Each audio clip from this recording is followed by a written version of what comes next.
სალამი, მოგესალმებით, ვაგრძელებთ ჯონ მაკარტურის წიგნის ქართულ ენაზე ატვირთვას ეს არის ერთი სრულყოფილი ცხოვრება, უფალი იესოს სრული ისტორია, რომელიც 2013 წელს იქნა გამოცემული. ჩვენ დავამთავრებთ 4 ნაწილი ამ წიგნისა და დღეს მე-5 ნაწილზე გადავალთ და განვიხილავთ 40 და 45 თავებს. Am ნაწილს ქვია, როგორც წინა თუ გახსოვთ იყო 27-დან 28 წლის პასექამდე, ეს არის 28 წლის პასექიდან 29 წლის პასექამდე მოვლენები. და აქ იქნება რამოდენიმე ქვეთავი. ასევე ჩვენ დავიწყეთ თუ თქვენ ყურადღება მიაქცეთ Facebook-ზე იმ განმარტებების და სკოლიოს თარგმნა, რომელიც ამ წიგნშია მოცემული. ამიტომაც არის ეს ძალიან დიდი, გითხარით თითქმის 520 თუ 525 გვერდიანია ეს წიგნი, მაგრამ PDF ფაილში აქ რო ონლაინზე არის ხომ 5000-ამდე და თურმე რატო, რომ უკან არის მთელი ბიბლია მეფე ჯეიმსის მეფე იაკობის დატანებული, რომ გაუადულდეს ადამიანს, ვინც მუშაობს. ეს არის პასტორებისთვის, ეს არის იმ ადამიანებისთვის, ვისაც დეტალურად უნდა ბიბლიის შესწავლა. ეს ყველა სკოლიო ეს სიტყვების განმარტებები არის ჯონ მაკარტურის სასწავლო ბიბლიიდან 25000-ამდე აქვს თუ არ მეშლება. ამიტომ მეც დავისაღე მიზნად, რომ ეგენიც არ გამოვტოვო, მაგრამ აუდიოში არ გამოვა მაგაზე, მე მგონი აუდიოში მაგაზე ისაც შეიძლება ვიფიქრო კიდევაც მაგაზე, მაგრამ წერილობით აუცილებლად მე მაინც დავდებ ხოლმე ამას, იმიტომ რომ ძალიან კარგი ის არის დამხმარე ასევე საშუალება სკოლიო ამ თავებთან დაკავშირებით, ხო, რომელიც ამ თემებს ეხება. ასე რომ მაგიც დავიწყოთ და ვნახოთ როგორც მოახერხეთ, მაგრამ ეხლა ჩვენ ვაგრძელებთ აუდიო ჩაწერას ამ მუხლებისა, რომლებიც ეხება ზუსტად აი ამ მოვლენებს. და ნახეთ ახლა მთელი იოანეს მე-5 თავი, უნდა წავიკითხო ახლა ეს თავი გაყოფილია ორად, 44-45 თავებად. პირველში არის იესო კურნავს კოჭლს, კაცს შაბათ დღეს გასვოთ, ეს ან ცნობილი ის არის, მარტო იოანეს აქვს ეს დატანებული და ასევე შემდეგ რომ მამას უტოლებს იესო თავს, ხომ თანასწორს ხდის. ესეც ძალიან საინტერესო როგორც ღმერთი ესე წარმოგვიჩინა იოანემ ხო თავის სახარებაში ქრისტე და ამიტომ უნიკალური არის იოანეს სახარება მაგხრე. აი მოდით წავიკითხოთ ეს თავები, ეს მუხლები და თქვენთვის მომიდვია დასკვნის გაკეთება, ხო? ესე იგი იოანეს მე-5 თავის პირველი 18 მუხლები არის, როცა იესო კურნავს კოჭლკაცს. ამ ამბების შემდეგ, ახლა ნახოთ აბა ამ ამბების შემდეგ დაუბრუნდეთ მე-4 თავს და ნახოთ აბა სად გავჩერდით მე-4 თავში იოანეს ყოველთვის საინტერესო ამ ამბების შემდეგ ბევრს ახასიათებს ეს ხო სახარებს. ესე იგი როდესაც გამოგითხა რომელსაც გამოკითხავ გახსოვთ, ესე იგი მოხელეზეა ლაპარაკი, როდესაც გალილეის კანაში სადაც წყალი ღვინო დაქცე, იქ მეფის ერთი მოხელე იყო, გახსოვთ? და ამატყოფიშვილი ყავდა კაპერნაუმში. და ეს მეორე სასწაული მოახდინა იესო მას შემდეგ, რაც იუდეიდან გალილეაში დაბრუნდა. აი ესე მთავრდება მე-4 თავი. ნახეთ, რომ შენიშვილი ირწმუნა მან და თელმა მისმა სახლეულმა, მეფის მოხელეც. აი ამ ამბების შემდეგ გადავდივართ უკვე ჩვენ და აი აქ ვეცნობით უკვე ამ ამბავს.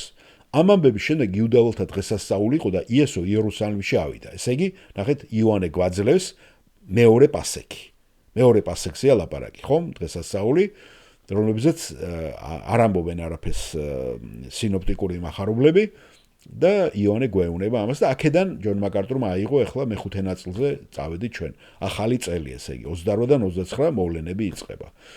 ამ ამბების შემდეგ იუდეველთა დღესასწაული იყო და იესო იერუსალიმში ავიდა. იერუსალიმში ცხვრის კარიბჭესთან არის აუზი, რომელსაც ებრაულად ბეთ ხასდა ეწოდება და 5 დერეფანი აქვს.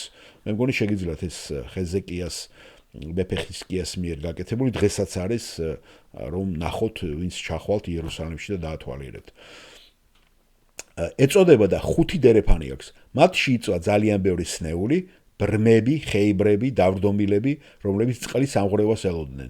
დრო და დრო ანგელოზი ეშვებოდა აუზში და წყალს ამღვრევდა. წყალი რომ აიმღვრეოდა, ვინც პირველი ჩავიდოდა, რას სენითაც არ უნდა ყოფილიყო შეპყრობილი, განიკურნებოდა. იქ იყო კაცი, რომელიც 38 წელი იტანჯებოდა თავისი სნეულებით. იესომ წოლარე რომ დაინახა, მიხვდა, რომ დიდი ხნის სნეული იყო და კითხა: "გინდა გამოჯანმრთელდე?" მიიგო ამატყოფა. უფალო, არავინ ამყავს წყლის ამღვრევისას რომ აუზში ჩამიშვას. ჩემს მისვლამდე სხვა ჩადის. უთხრა იესომ, ადექი, აიღე შენი სარეცელი და გაიარე. მე რამდენჯერ ამბობს იესო, ხო ხედავთ სარეცლის აღებას და გავლას. მე მგონი სამჯერ უკვე ჩვენ ნახეთ, ხომ? იგი მყისვე გამოჯანსაღდა. აიღო თავის სარეცელი და გაიარა. იმ დღეს კი შაბათი იყო. ამიტომ იუდეულებმა განკურნებულს უთხრეს, შაბათია და სარეცლის აღების უფლება არ აქვს. მან კი მიუგო, ვინც გამკურნა, მანვე მითხრა, აიღე შენი სარეცელი და გაიარეო. კითხეს, ვინ არის ის კაცი, ვინც გითხრა, აიღე და გაიარეო? განკურნებულმა არ იცოდა, ვინ იყო იგი, რადგან იესო იმ ადგილზე მყოფ ხალხს შეერია. ამის შემდეგ იესო ტაძარში შეხვდა მას და უთხრა, აჰა, შენ გამოჯანსაღდი, ნუ ღარ შესწოდავ, რათა რაიმე უარესი არ დაგემართოს. ის კაცი წავიდა და უთხრა იუდევლებს, რომ იესომ განკურნა. იუდევლებმა დევნა დაუწყეს იესოს იმის გამო, რომ შაბათს ასეთი რამ გააკეთა. მან კი მიუგო, მამა ჩემი აქამდე ასე აკეთებს და მეც ვაკეთებ. ამიტომ იუდევლები მით უფრო მეტად ცდილობდნენ მის მოკლას, რადგან არა მარტო შაბათი გატეხა, არამედ ღმერთს საკუთარ მამას უწოდებდა და თავს ღმერთს უტოლებდა. ახლა შემდეგი თავი არის იესო იცავს მამასთან თანასწორობას და გრძელდება ამ მოვლენიდან 19 მუხლიდან. ბოლომდე 57-მდე. უთხრა მათ იესო ამის პასუხად. ჭეშმარიტად გეუბნები თქვენ, ძეს თვითონ არაფრის გაკეთება არ შეუძლია, თუ არ იხილავს, რას აკეთებს მამა, რადგან რასაც ის აკეთებს, ძეც იმასვე აკეთებს. რადგან მამას უყვარს ძე და რასაც აკეთებს, ყველაფერს უჩვენებს მას. ამაზე უფრო დიდ საქმეებსაც აჩვენებს მას, ისე რომ გაგიკვირდებათ. რადგან როგორც მამა აღადგეს მკვდრებს და აცოცხლებს, ასევე ძეც აცოცხლებს მას, ვინც სურს. არც არავის განეკითხავს მამა, არამედ მთელი სამჟავრო ძეს გადასცა, რათა ყველა მიაგოს პატივი ძეს, როგორც მამას მიაგებენ პატივს. ვინც ძეს არ მიაგებს პატივს, ის არც მის მომვლინებელ მამას მიაგებს პატივს. ჭეშმარიტად გეუბნები თქვენ, ვინც ჩემს სიტყვებს ისმეს და სწამს ჩემი მოვლინებელი, მას საუკუნო სიცოცხლე აქვს და არ მიდის სამჟავროზე, არამედ სიკვდილიდან სიცოცხლეში გადავიდა. ჭეშმარიტად გეუბნები თქვენ, მოდის ჟამი და უკვე არის კიდეც, როცა მკვდრები მოისმენენ ღმერთის ძის ხმას და მსმენელნი გაცოცხლდებიან. რადგან როგორც მამას აქვს სიცოცხლე თავის თავში, ასევე ძესაც მისცა, რათა გქონდეს სიცოცხლე თავის თავში. განკითხვის ხელმწიფებაც მისცა მას, რადგან კაცის ძია იგი. ნუ გაგიკვირდებათ, ნუ გაიკვირვებთ იმას, რადგან დგება ჟამი, როდესაც ყველანი, ვინც სამარხებში არიან, მოისმენენ მის ხმას.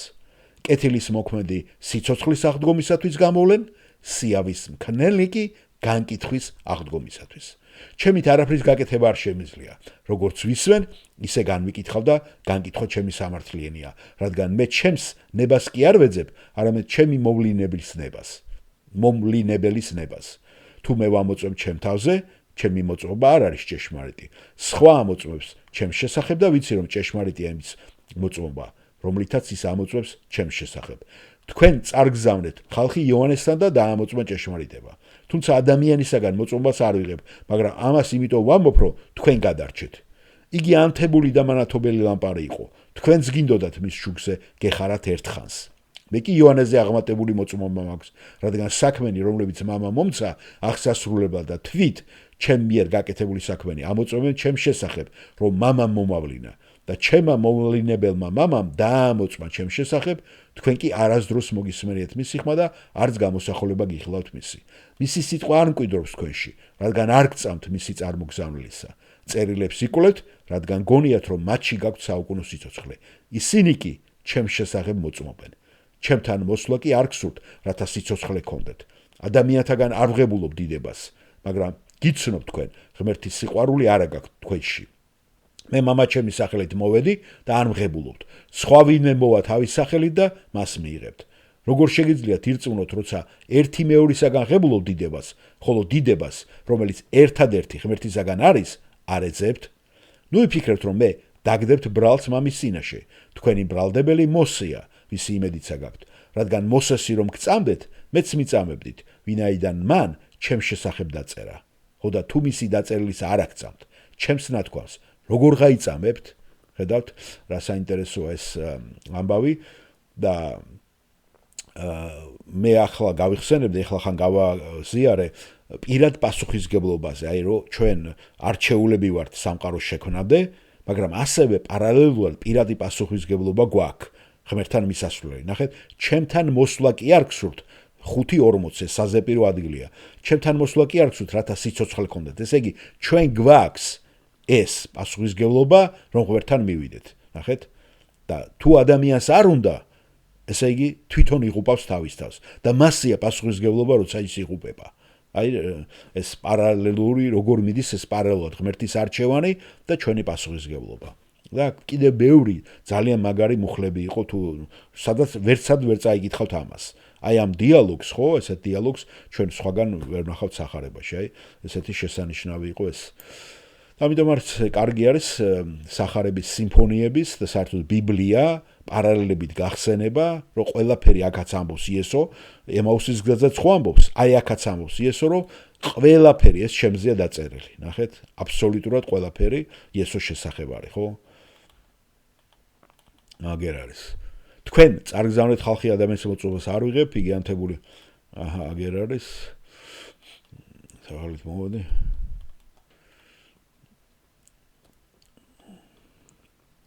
მოსეა თქვენი ბრალდებელი.